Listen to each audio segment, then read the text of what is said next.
What's going on, guys? Welcome back to another Pokemon deck profile on the channel, and today we're going to be covering one of my favorite decks, Zacian V. Now, if you guys don't know, I do a bunch of deck profile, deck reviews on this channel every now and then, so if you guys want to see more deck reviews, unboxings, and stuff like that, check out the deck review playlist linked down below. I don't have the typical kind of Zacian V deck a lot of people use, where they use the Orangurus and the Rotom phones. I actually use the U engine. It's a little unorthodox, but it actually does the job pretty well. Now, in this video, I'm going to cover all things when it comes to things like combinations and some of the matchup spreads and stuff like that. I have to say, I did bling it out quite a bit. These are all going to be IRL cards I'm showing you, but if you want to build this deck, it is a pretty relatively budget affordable deck. However, with the introduction of V-Star Pokemon and VMAX is becoming very strong in combination with V-Star Pokemon, Zacian V's power level is on a quick decline. So this isn't a deck I see myself playing for very much longer, but hey, if you wanted a fun deck to play, it's definitely a deck you can try out if you're new to the game.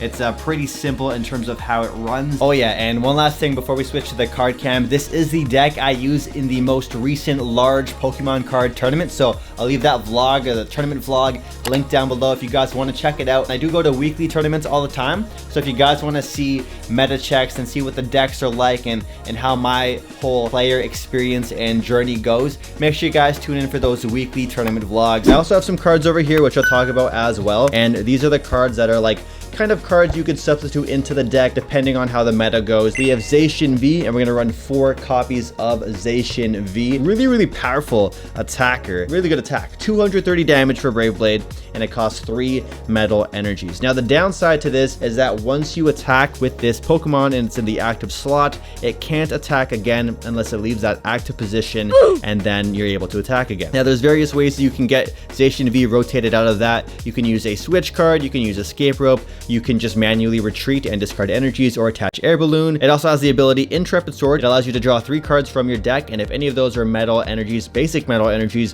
you can attach them to Zacian V, which allows him to get to that 3 attachment requirement for Brave Blade pretty quickly. So you could attach for turn on your first turn, you get Intrepid Sword and maybe get 1 to 2 energies, and by your next turn, you're attacking for 230. There's some cases where you can also discard energies from your hand, but we're going to talk about those combinations later, but it is possible to pull off big like one-hit KO attack. Next up, we have a Zamazenta V. Zamazenta V was really powerful before V-Star Pokemon became a thing because of its ability Dauntless Shield. Dauntless Shield allows you to prevent any damage from VMAX Pokemon to this Pokemon. So it's a really good defensive card. It is a really good pivot against certain VMAX decks, because if you have this card and your opponent has no way to get rid of it and draw more prize cards, you win the game pretty much by default just by having a card that stops Zamazenta V from being attacked. Some decks run 2, however, given the current meta where you have things like Mew VMAX, which has an attack that can attack through the ability, and then a lot of decks run Path to the Peak, which completely negates the ability of this and also negates the ability of Zacian V. It isn't the greatest card anymore, and that as I was mentioning earlier, Path to the Peak is going to be a major issue for this deck, but there are ways around Path to the Peak. Zamazenta V has an attack as well, Assault Tackle. It is discard a special energy from your opponent's active Pokemon, and it does 130 damage for the cost of 2 metal energies and 1 regular energy. 1 copy of Zamazenta V. This card used to be great, not so much anymore again, because also there's V-Star Pokemon in the game, and V-Star Pokemon are not affected at all by this ability. This ability, it only blocks VMAX attacks. Next up, we have our supporting Pokemon, which are Pokemon that we're going to have in our deck, but we have no intentions to ever attack with these. So we have 3 copies of Mew. Now, Mew is a really strong card. Its ability is Mysterious Tail. Once during your turn, if this Pokemon is in the active spot, you may look at the top 6 cards of your deck and reveal an item card you find there, and then you put that into your hand. We run quite a few item cards in this deck, which become really useful, and yeah, Mew is just a really good card to have for this deck. It complements it really well. It's one of the only cards in the Celebration set which actually saw some competitive play. I have tested periods of times where I had 2 Mews. However, if you prize both of the Mews, you pretty much like almost lose the game. It's really hard. So having 3 Mews is really good. Ideally, you want to start with Mew in your active position, your active spots. People do run a Mew lineup where it's 3 to 4, and then they have several cards like Pokegear inside of the deck to help search for supporters as well. So you can do a little combination where you use Mew to search for an item card, and this could be the item card which allows you to search for a supporter card in your top 7. Basically, Mew's ability is now search for a top 7 supporter by using a Pokegear in your deck. It also searches out really other good cards like Cape of Toughness, which we do run copies of, and cards like Air Balloon, which we also use in the deck as well, so we can get our retreats in, so we can attack with our Zacian V a lot more. Typically, what you're going to do is you're going to use Zacian V to attack, you're going to use a switch to a Mew, you're going to use the Mew's ability, and then you're going to have the Air Balloon that is already attached to it, or that you happen to get that turn to now manually retreat Mew for free and bring out Zacian again for another attack. But that's just a combo. Let's just get back into the cards a bit more. Our other major supporting Pokemon here is Oranguru, a really popular card as well. I think there's a few copies of like different arts for it. Several decks actually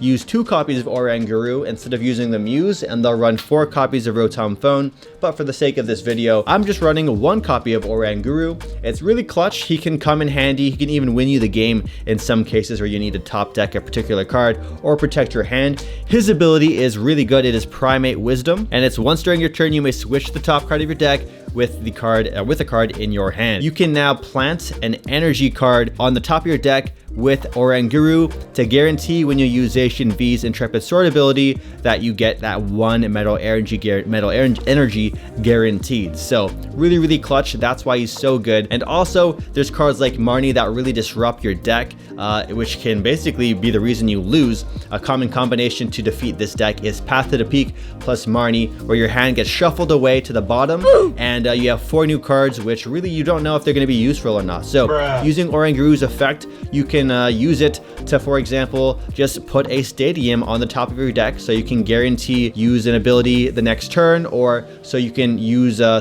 hide a switch card for a next turn attack, or a boss's orders. Another common combination with Oranguru is using Rotom Phone, which I do believe we have copies of in this deck. And Rotom Phone allows you to look at the top 5 cards of your deck and choose one of them, and then you shuffle the other cards back into your deck. So that one card you chose goes on the very top of your deck, and then you're going to use Oranguru's ability Primate Wisdom to now draw that card and switch it out with something else that was in your hand. So basically, you're going to search for a card that's in your top 5 for free and add it to your hand. And in some cases, it could be the reason like you get an Air Balloon or something. Like there's certain plays you can make with all 3 of these cards all together. So yeah, we have Oranguru, we have 1 copy, but 2 is pretty common in other builds. 2 supporting V Pokemon, which you can never actually attack with.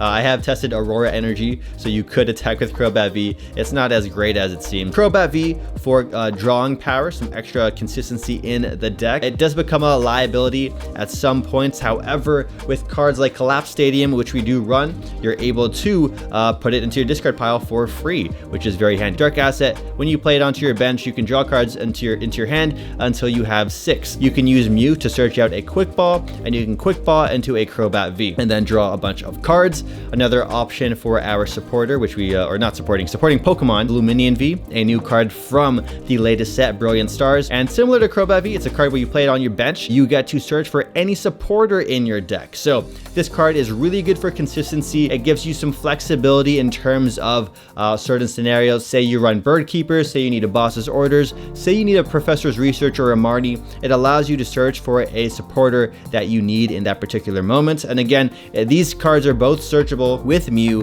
because we do run copies of Quick Ball. So just by using Mew's ability, you can grab a Quick Ball and then you can choose which one of these cards you might want to have. There's some people who would take these out completely, but for the tournament I played in, I decided to have both of these in them.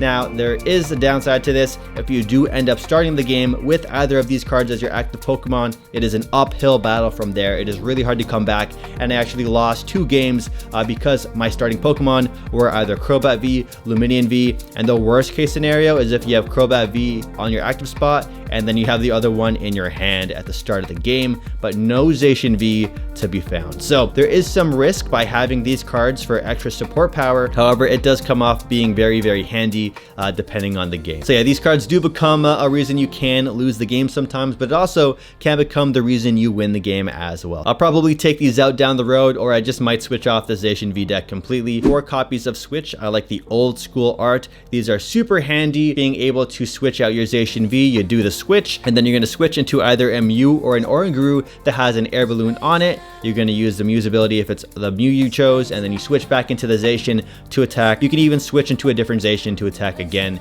And yeah, you need 4 copies at a minimum, or just you need 4 copies to make this deck run properly. Some Pokemon searching items. We got Quick Ball. We run 4 copies of Quick Ball and then 1 copy of Ultra Ball. So this really helps with consistency, searching for the exact Pokemon that you want. So a lot of decks do run these cards just to be able to get the Pokemon they want on the field or in their hand. And these, of course, are all searchable with the power of Mew's ability. I would typically run 4, but for this particular tournament, I decided to test out the 1 Ultra Ball. Also, in order to use Quick Ball or Ultra Ball, you have to discard 1 card from your hand for Quick Ball or 2 for Ultra Ball. And the ideal targets for those cards would be one of the 12 basic energies we run in the deck. So I'll show you guys those.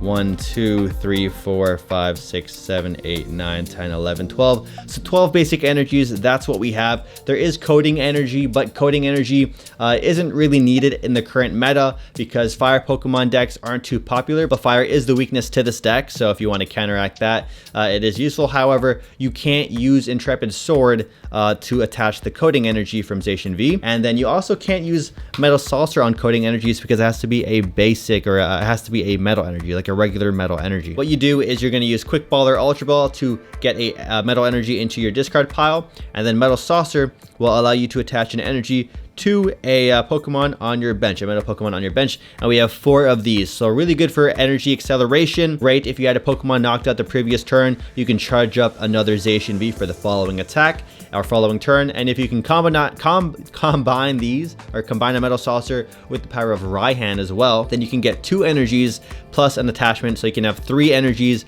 on a Zacian V in 1 turn set up ready to go. So 4 Metal Saucers, you have to have 4 in this deck. On to our item cards, we have a pretty diverse lineup, so let's get to it. We have 1 copy of Rotom Phone. I used to run 2 or 3 every now and then. We have Tool Scrapper, which is really handy. There's certain decks that Zacian V can always one-hit KO, like a Suicune deck, or other V Pokemon decks like an Urshifu, or any V Pokemon, pretty much Zacian V can knock out. And so if a Pokemon has Cape of Toughness on it, you can't knock it out in 1 hit anymore. So you need to have Tool Scrapper or a Tool Jammer. So Tool Scrapper allows basically for those 1-hit KOs to always be possible. Tool Scrapper is also great because a lot of decks are running Choice Belt, which do add an extra 30 damage to your Pokemon if they're a V. Zacian is a V, so you can also allow your Pokemon like Zacian V to live an extra turn. So Tool Scrapper is great at disrupting your opponent, and you can also get rid of things that your opponent might have, like Air Balloon. 1 copy of Tool Scrapper. I've run 2 in the past, and it was pretty useful, especially against the Mirror matchup and the Suicune matchup. It was pretty much a guaranteed win against Suicunes, which was really nice. 2 Fan of Waves. With how popular special energies are, like Fusion Strike Energy, Rapid Strike Energy, Single Strike Energy, Fan of Waves, the ability to just disrupt your opponent's attachment like speed is really good. And these are also all cards you can pull from the Mew abilities. So you have diversity and options for depending on the situation. So we run 2 copies of Fan of Waves, 2 copies of Air Balloon. You really don't need 3. I've tested out 3, doesn't work as good. This will reduce the retreat cost of your Pokemon by 2 energies. So it makes Mew have a free retreat cost. It lets Oranguru have a free retreat cost. All the Pokemon have a free retreat cost, but ideally you want to attach this to any of the supporting Pokemon that you never really attack with. 2 copies of Cape of Toughness. This card is an essential card, considering there's a lot of 1-hit potential in a lot of decks out there. Those VMAX decks are scary, those V-Star decks are scary. Some decks choose to run 3, which is pretty common. 3 is really good, and I've seen some run 4, but we just run 2 at the moment. That's what I ran for the tournament. Next up, let's talk about the stadiums. We run 3 stadiums. I used to run 4 for the longest of time, but I really didn't see too many Path to the Peaks becoming a problem. Crystal Cave, that was our generic sort of stadium, just to benefit our deck and bump Path to the Peaks to allow you to actually use Intrepid Intrepid Sword. And then we have Collapse Stadium, which is quite good because it allows you to reduce the bench size for both players, you and your opponent, to 4, which can be the reason why an opponent's Fusion Strike system for the Genesect build isn't able to draw as many cards. You're also able to throw away one of your benched liabilities like Crobat V or Luminion V into the discard pile, because if you have 5 cards, you now have to remove one of them. So you don't have to worry about these cards getting boss's orders for the KO. So yeah, we got 3 stadiums. Typically, you might want to run 4. I've always run 4 in the past, but for this tournament, 3 seemed to be what I just chose. But yeah, we have a Collapse Stadium here as another option. We have 1 copy of Raihan, super clutch, pretty straightforward card. If you lost a Pokemon the previous turn to a knockout, you can attach a basic energy from your discard pile to one of your Pokemon, and then search your deck for any card and add it to your hand. Really great card. It's one of the best cards in the game by far. I'd like to run 2. Running 1 at a minimum is a must for this deck. Birdkeeper here, which is a switch plus draw 3 cards. Very useful. Typically, this isn't something you use very often, but if you really do need that switch, by having cards like Luminion V, it gives you an opportunity to search for a supporter like this, which is a switch supporter. And if you choose to run more Mews, you can add Pokegear and then maybe another Birdkeeper, so you have some searching consistency for a Birdkeeper, so you can switch with that. 3 copies of Marnie. I have the tournament edition here. If you guys want to see the opening of that box, I'll leave that link down below, or I'll link on screen. I love Marnie. It is one of the most loved and hated cards in the game by far. And then we have Professor's Research at 4 copies. Because we don't mind discarding our hand a lot of the time, especially if we have Metal Energies, you want to find ways to get Metal Energies into your discard pile so that you can use Metal Saucer to use some combo plays. And then we have Boss's Orders as our last supporter, which allows you to switch your opponent's benched Pokemon with their active Pokemon, allowing you to attack whatever you want with your Zacian V or your Zamazenta. If there are turns that you just need to boss for game, try and use your Oranguru to put Boss's Orders at the top of your deck. That way you can draw into it even if you get Marnied. I love the Zacian V deck because it is a really fun deck to play. I'm sad that I'm going to have to retire it very soon just because the other decks are getting that much more popular. In terms of the matchups, I honestly find it has a pretty strong matchup against a lot of decks in general. Off the top of my head, against Mew VMAX, it is a pretty close 50-50, 40-60, as long as you don't get turn 1 Meloetta. I did build this deck heavily with Mew VMAX in mind as the main deck to beat. Against decks like Rapid Strike and Single Strike Urshifu, I really enjoy fighting those decks, especially Single Strike Urshifu. If you are fighting against a Rapid Strike Urshifu, you have to be careful with overbenching because they can easily knock out cards like Oranguru and Mew on your bench. So you have to be careful not to overbench too much. Against decks like Ice Rider, it is a pretty straightforward, it's like an auto win because you're hitting for weakness. Suicune is a really strong matchup for this deck. It's like a 65-35. If you know what you're doing, it's a 100% win because I love clapping Suicunes up. When you play against decks like Shadow Rider, those games can be really long. Typically, Shadow Rider VMAX matchup will run the entire deck down to the ground. If you guys have questions, let me know in the comment section down below. I'd love to hear from you guys. And if you guys want to watch me play Pokemon cards online, then check out my Twitch, twitch.tv/SneakerTalkCA. We'll have some Pokemon live streams over on there playing this deck if you want to see me play this deck. And of course, the tournament vlogs are coming out as well. We're currently in London. We were going to go to Liverpool, but the tickets for that tournament sold out instantly and I bought a non-refundable ticket. So yeah, expect some fun Pokemon themed vlogs from London if I end up making any.